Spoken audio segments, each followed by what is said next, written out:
Hello बच्चों, welcome to your channel physics with King sensor.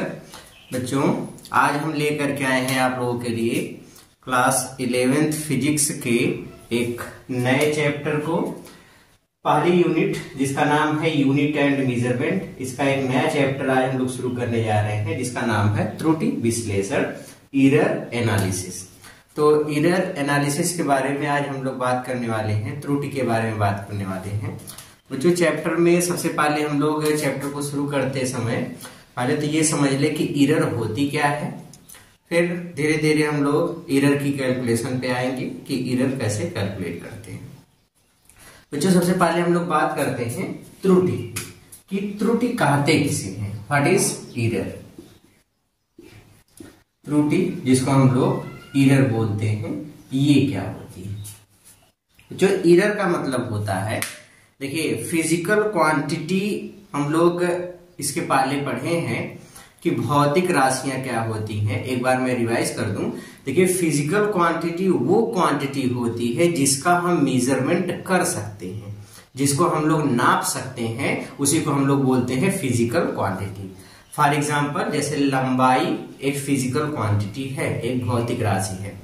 अब भौतिक राशि लंबाई को हम लोग नाप सकते हैं। जैसे बोल दिया गया कि बताइए इस मार्कर पेन की लंबाई कितनी है, तो इसको हम लोग नाप सकते हैं। तो लेंथ जिसका मेजरमेंट किया जा सकता है वह एक फिजिकल क्वांटिटी है। अब जरूरी नहीं कि डायरेक्टली हम कर पाए, कोई कभी कभी इनडायरेक्टली भी करना पड़ता है। जैसे चाल की कैलकुलेशन करना है, फोर्स की कैलकुलेशन करना है, तो ये सारी चीजें हम लोग इनडायरेक्टली करते हैं। इसीलिए फिजिकल क्वांटिटी को कहा जाता है कि ऐसी राशियां जिनको हम प्रत्यक्ष या अप्रत्यक्ष रूप से नाप सकते हैं, वो फिजिकल क्वांटिटी होती है। ये फिजिकल क्वांटिटी की सही डेफिनेशन है।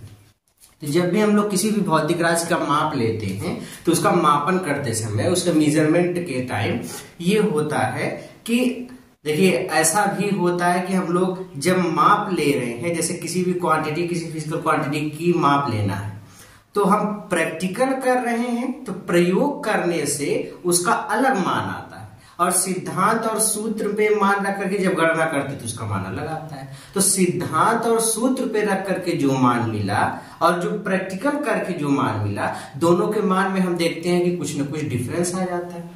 वो जो डिफरेंस आया, उसी डिफरेंस को ही हम लोग बोलेंगे एरर। मतलब वो हमारी माप में होने वाली अशुद्धता है, अनिश्चितता है, कि जो माप है वो हमारी फिक्स नहीं है। इस तरीके से हम लोग त्रुटि को इस तरीके से डिफाइन कर सकते हैं कि किसी भी भौतिक राशि के माप में होने वाली अनिश्चितता को ही त्रुटि कहते हैं। एक बार फिर से सुनिए, किसी भौतिक राशि के माप में होने वाली अनिश्चितता को ही त्रुटि कहते हैं। अनिश्चितता, जैसे जो इसकी माप है उसको हम ले रहे हैं, बट वो उसकी रियल वैल्यू से कुछ अलग मान आ रहा है। जैसे मान लीजिए कि किसी स्थान पे जी का मान, स्मॉल जी का मान 9.8 मीटर प्रति सेकंड स्क्वायर है, ठीक है। अब 9.8 मीटर पर सेकंड स्क्वायर, ये जो वैल्यू है ये उस स्थान पर जी का रियल मान है, मतलब ये उसकी एक्चुअल वैल्यू है, ठीक है। अब इसी को हम लोग उस स्थान पे प्रैक्टिकली कैलकुलेट किए तो 9.8 ना मिल करके कुछ और आ रहा है। हो सकता है 9.7 मिल रहा हो, 9 मिल रहा हो। तो जब 9.8 एकदम एक्यूरेट ना मिल करके उससे मान ऊपर या नीचे, मतलब उससे अलग मिलता है, डिफरेंट मिलता है, तो जो प्रैक्टिकल से हमने वैल्यू निकाला और जो रियल वैल्यू थी, इनके बीच में देखिए डिफरेंस है। तो ये जो डिफरेंस मिला उसी को हम बोलेंगे एरर। तो एरर क्या होती है? तो आंसर है एरर, या जो त्रुटि होती है, ये किसी भी भौतिक राशि के माप में होने वाली अनिश्चितता है, इसी को हम लोग त्रुटि कहते हैं, ठीक है। तो आइए सबसे पहले इसकी डेफिनेशन लिख लेते हैं। एरर किसे कहते हैं? तो आप ऐसे बताएंगे कि किसी भौतिक राशि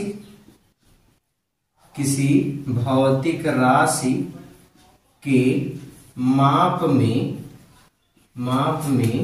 होने वाली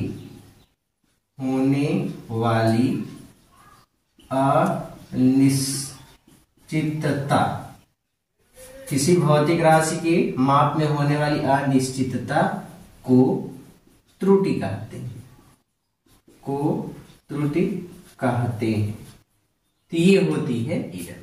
ओके, कि फिजिकल क्वांटिटी को माप रहे हैं, उसकी माप निश्चित नहीं मिल करके, मतलब उसमें कुछ न कुछ एरर, उसमें कुछ न कुछ मान में अनिश्चितता आ जाती है, उसी को हम लोग बोलते हैं त्रुटि। ठीक है, तो ये होता है एरर। ओके बच्चों, एरर जो होती है ये मुख्यतः दो प्रकार की होती है। एरर की अगर बात करें तो एरर मुख्यतः दो प्रकार की होती है। जो एरर है, जो त्रुटि है, वो बेसिकली दो टाइप्स की होती है।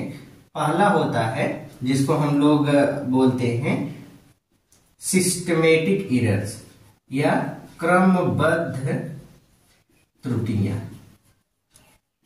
पहला है क्रमबद्ध त्रुटियां, जिसको हम लोग बोलते हैं सिस्टमेटिक एरर्स। अब पहले इसके बारे में समझ लेते हैं सिस्टमेटिक एरर्स क्या होती है। तो जो सिस्टमेटिक एरर्स ये होती हैं कि ये किसी भी प्रयोग में नियमित रूप से पाई जाती है। सबसे खास बात ये है, नियमित रूप से पाई जाती, मतलब हमेशा हर एक स्टेप पे इनका ये उपस्थित रहती है। दूसरी चीज ये है, इनके स्रोत का ज्ञान हमको पहले से होता है कि किसकी वजह से ये एरर आई है। अगर हमको इसके स्रोत का ज्ञान है तो हम इसका निवारण कर सकते हैं। तो क्रमबद्ध त्रुटियां ऐसी त्रुटियां होती हैं जिनके स्रोत का पता चल जाने पर, या जिनका स्रोत का ज्ञान हमको होता है, और जब स्रोत का ज्ञान रहेगा तो हम इसका निवारण कर सकते हैं। ये किसी भी एक्सपेरिमेंट में, किसी भी प्रयोग में नियमित रूप से पाई जाती हैं, और इनको ठीक करने के लिए कुछ निश्चित नियम लगा करके हम इस त्रुटि का निवारण कर सकते हैं। ठीक है, इस एरर का रेक्टिफिकेशन कर सकते हैं। अगर मैं बात करूं, इसका एक बहुत बढ़िया एग्जांपल आप ले सकते हैं। जैसे हम लोग जब लेंथ नापने के लिए या व्यास नापते समय किसी गोली वस्तु का, जब हम लोग उपयोग करते हैं वर्नियर कैलिपर्स का। एक उपकरण है, इसका नाम है वर्नियर कैलिपर्स। वर्नियर कैलिपर्स में जब हम लोग देखते हैं शून्यांक त्रुटि की, तो बच्चों शून्यांक त्रुटि एक ऐसी त्रुटि होती है जो किसी भी भौतिक राशि में, इसका जब हम लोग किसी भौतिक राशि का या फिर जैसे हम लोग वर्नियर कैलिपर से किसी भी भौतिक मतलब छड़ का या किसी गोली वस्तु का लेंथ नाप रहे हैं, व्यास नाप रहे हैं, ये सारी चीजें अगर कर रहे हैं, तो वर्नियर कैलिपर से जब हम लोग नापते हैं तो उपकरण में अगर शून्यांक त्रुटि है तो यह शून्यांक त्रुटि पूरी कैलकुलेशन में बनी रहती है। और शून्यांक त्रुटि को अगर ठीक करना है तो इसके लिए हमारे पास टेक्निक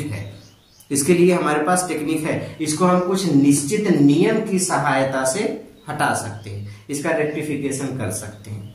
तो देखो, एक तो जब वर्नियर कैलिपर्स से हम माप लिए तो मेजरमेंट करते समय इसके स्रोत का ज्ञान हुआ कि ये जो फॉल्ट आ रहा है, जो माप में कमी आ रही है, जो एरर आ रही है, उसकी वजह क्या है। तो उसका स्रोत हमको पता है कि 0 एरर है। तो एक तो स्रोत का हमको ज्ञान हो गया।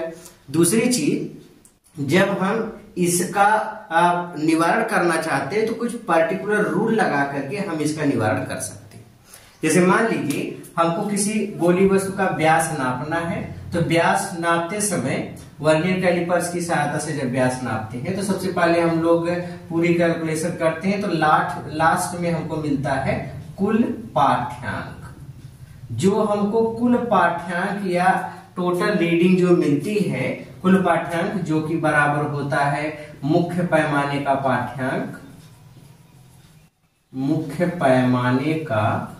पाठ्यांक, और इसमें हम जोड़ देते हैं वर्नियर पैमाने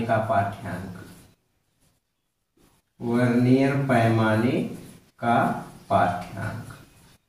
ये जो दोनों रीडिंग का योग होता है उसको हम लोग बोलते हैं कुल पाठ्यांक in case of vernier callipers. और जब हमको शुद्ध पाठ्यांक निकालना होता है, तो उस समय, अब देखो यहां तक की माप हमेशा एरर होगी इसमें, और उस एरर को खत्म करने के लिए हमारे पास तरीका क्या है, जो कुल पाठ्यांक आया है, इसी कुल पाठ्यांक में से हम घटा देते हैं 0 एरर को।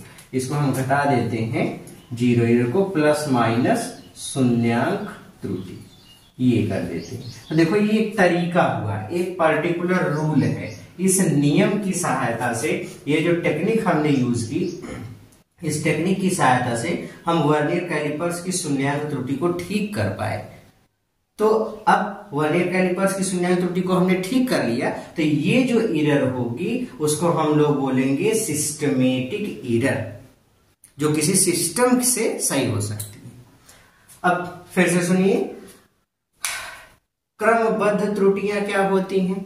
ऐसी त्रुटियां जो प्रयोग में नियमित रूप से पाई जाती हैं, जिनके स्रोत का ज्ञान होता है और इनको हम ठीक भी कर सकते हैं, ऐसी त्रुटियों को कहते हैं क्रमबद्ध त्रुटियां, सिस्टमेटिक एरर्स बोलते हैं। सिस्टमेटिक एरर्स के स्रोत में मतलब ये त्रुटियां किसकी किसकी वजह से आ सकती हैं, इसके कुछ एग्जांपल्स मैं आपको बताता हूं कि इस त्रुटियों के कौन कौन से और रीजन हो सकते हैं। जैसे पहला रीजन ये हो सकता है कि हमारे ऑपरेटर्स में ही कुछ फॉल्ट हो। जैसे ऑपरेटर्स में फॉल्ट होने का मतलब ये है, वर्नियर कैलिपर्स से हम लोग को वर्नियर कैलिपर से माप ले रहे तो उसका शून्यांक अपने स्थान पे ना रह करके दाएं या बाएं हो, शून्यांक त्रुटि हो उसमें, या उपकरण के बारे में हमको पूरी तरीके से जानकारी ही नहीं है, या उसकी बनावट में ही कोई फॉल्ट है। तो ये जो ऑपरेटर्स से रिलेटेड जब मेजरमेंट, ऑपरेटर्स से जब हम लोग कोई माप लेते हैं और इस ऑपरेटर्स की वजह से, इस यंत्र की वजह से जब कोई त्रुटि आती है, तो इसके भी स्रोत का ज्ञान है हमको कि हाँ ये खराबी, ये जो माप में कमी आ रही है वो इस उपकरण के खराब होने की वजह से आ रही है। तो हमको इसके स्रोत का ज्ञान है और इसको हम ठीक भी कर सकते हैं। तो इसकी वजह से जो त्रुटि आएगी उसको हम लोग बोलेंगे कि यंत्रगत त्रुटि है। ये यंत्रगत त्रुटि, ये अब यंत्रगत त्रुटि या इसी को हम लोग बोलते हैं इंस्ट्रूमेंटल एरर। ये तो ये यंत्रगत त्रुटि है। अब यंत्रगत त्रुटि भी एक तरीके का सिस्टमेटिक एरर कहलाएगा, क्योंकि हमको इसके स्रोत का ज्ञान पहले से पता है कि इसमें किसकी वजह से ये त्रुटि आ रही है, इस मतलब उपकरण की वजह से आ रही है, और फिर हम उसको ठीक भी कर सकते हैं। तो ये पहला रीजन हुआ। दूसरा रीजन होता है जिसको हम लोग बोलते हैं व्यक्तिगत त्रुटि। व्यक्तिगत त्रुटि, इसको हम लोग बोलते हैं पर्सनल एरर्स। अब देखिए व्यक्तिगत त्रुटि या पर्सनल एरर क्या होता है और इसका क्या रीजन है पर्सनल एरर का, तो और इसको हम लोग सिस्टमेटिक एरर क्यों बोलते हैं। तो देखिए जो पर्सनल एरर होती है, जो व्यक्तिगत त्रुटि होती है, ये सीधे सीधे उस पर्सन, उस व्यक्ति की लापरवाही की वजह से होती है। जैसे मान लीजिए जो प्रयोग कर रहा है, जो व्यक्ति प्रयोग कर रहा है, उपकरण हमारा एकदम पूरा ठीक है, अब उसको प्रयोग करने की सही टेक्निक ही नहीं पता है, तो वो कमी किसमें, उस प्रेक्षक में खुद है। जो व्यक्ति प्रयोग कर रहा है उसके अंदर खुद वो कमी है। जब उसको टेक्निक ही नहीं पता कि एक्सपेरिमेंट कैसे करना है, तो वो सही से कैसे कर सकता है, तो वो अपनी उसकी फॉल्ट हुआ। अब प्रैक्टिकल कर रहा है तो गुणा भाग नहीं कर पा रहा है, कोई रीडिंग ले रहा है तो मेजरमेंट उसका सही से नहीं ले पा रहा है। तो ये सब जो कमियां होती हैं वो प्रेक्षक की लापरवाही की वजह से हो रही है। लापरवाही का मतलब उसको पता ही नहीं है कि ये चीज कैसे करना है। तो ये जितनी त्रुटि होती है, लापरवाही का अर्थ यहाँ पे ये है कि जब वो प्रयोग कर रहा है तो सही चीज क्या है, मतलब वो उसको उसका तरीका पता नहीं है, प्रयोग करने का सही ढंग उसको पता ही नहीं है। अब इसकी जब माप लेगा तो इधर आना ही आना है, लेकिन इसके स्रोत का पता तो चला कि उसमें कमी किसकी वजह से आ रही है, तो वो व्यक्ति खुद उस कमी का कारण है। इसलिए हम बता सकते हैं या कह सकते हैं कि व्यक्तिगत त्रुटि या पर्सनल एरर जो है वो भी एक तरीके की सिस्टमेटिक एरर है। ठीक है, तो इसको हम लोग बोलते हैं सिस्टमेटिक एरर का एक स्रोत है। और दूसरी मतलब एक और स्रोत हो सकता है जिसको हम लोग बोलते हैं प्रायोगिक तकनीकी। प्रायोगिक तकनीकी, प्रायोगिक तकनीक या एक्सपेरिमेंटल टेक्निक। एक्सपेरिमेंटल टेक्निक, ये जो एक्सपेरिमेंटल टेक्निक होती है वो अगर हमारी गलत है, जैसे माप में अपूर्णता हो या फिर टेक्निक की वजह से, मतलब जो फार्मूला हमको लगाना है वो फार्मूला ही गलत हो रहा हो। जैसे हमको मान लीजिए कोई प्रयोग करना है तो हर एक प्रयोग को करने का कुछ एक सिद्धांत होता है, कुछ तरीका होता है। अब अगर वो टेक्निक ही हमारी गलत है, वो सिद्धांत ही गलत है, तो उसकी वजह से भी त्रुटि आ जाती है और इस त्रुटि को हम लोग बोलते हैं कि ये भी क्रमबद्ध त्रुटि का ही एक उदाहरण है। मतलब अगर ये प्रायोगिक टेक्निक हमारी सही नहीं है तो उसकी वजह से भी माप में त्रुटि लगातार बनी रहती है, तो ये भी क्या कहलाएगी, प्रायोगिक क्रमबद्ध त्रुटि कहलाएगी या सिस्टमेटिक एरर कहलाएगी। अब इसमें एक चीज ये भी ध्यान दीजिए कि जो प्रायोगिक तकनीक है इसके भी स्रोत का ज्ञान हमको है कि फार्मूले में कुछ कमी आ रही है या करने का तरीका हमको सही से नहीं पता है। तो सही तरीका सही से नहीं पता है मीन्स जो प्रयोग कर रहे हैं वो प्रयोग का सिद्धांत सही नहीं है। तरीका अगर सही नहीं पता फिर तो पर्सनल एरर हो जाएगा, व्यक्ति के अंदर वो कमी है। लेकिन जब हमारा जो फार्मूला ही गलत है, सिद्धांत ही गलत है, तो उसकी वजह से जो कमी आएगी उसको हम लोग बोलेंगे क्रमबद्ध त्रुटियां या उसको बोलेंगे सिस्टमेटिक एरर्स। ओके, तो ये होती है सिस्टमेटिक एरर्स। तो ये पहली एरर है। और दूसरा जो एरर का प्रकार है उसको हम लोग बोलते हैं यादृच्छिक त्रुटियां। यादृच्छिक त्रुटियां, यादृच्छिक त्रुटियां जिसको हम लोग बोलते हैं रैंडम एरर्स। अब देखिए रैंडम एरर्स क्या होती हैं, यादृच्छिक त्रुटियां किसे कहते हैं। देखिए यादृच्छिक त्रुटियां ऐसी त्रुटियां होती हैं जिनके स्रोत का ज्ञान हमको नहीं होता, जिनके स्रोत का ज्ञान हमको नहीं होता और ये हमारी माप में कहां से आ गई और इसको कैसे ठीक किया जाएगा इसके बारे में हमको कुछ समझ में नहीं आता। ऐसी त्रुटियों को हम लोग बोलते हैं रैंडम एरर्स। क्या बोलते हैं, रैंडम एरर्स या यादृच्छिक त्रुटियां। जैसे मान लीजिए एक मेज की लंबाई आपको नापना है, एक टेबल की लंबाई आपको नापने के लिए कहा दिया गया और आपसे कहा दिया कम से कम 4-5 रीडिंग इसकी लो। तो हो सकता है कि 4-5 रीडिंग लेते समय हर बार की माप एक जैसी ना हो, 3 से 4 रीडिंग से 5वीं कुछ ना कुछ डिफरेंट आ गई। तो वो जो 5वीं वाली रीडिंग आपकी डिफरेंट आ गई, क्यों आ गई, कहां से कमी हुई, ये सारी चीजें हमको समझ में नहीं आ रही हैं। तो ये आकस्मिक रूप से आ गई, इसीलिए इस त्रुटि को आकस्मिक त्रुटि भी बोलते हैं। तो ये जो ऐसी त्रुटियां होंगी जिनके स्रोत का बिल्कुल हमको ज्ञान नहीं, ये किस वजह से आ गई, ये चीज हमको समझ में नहीं आती। तो इस त्रुटि को हम लोग बोलते हैं कि वह त्रुटि क्या है, यादृच्छिक त्रुटि।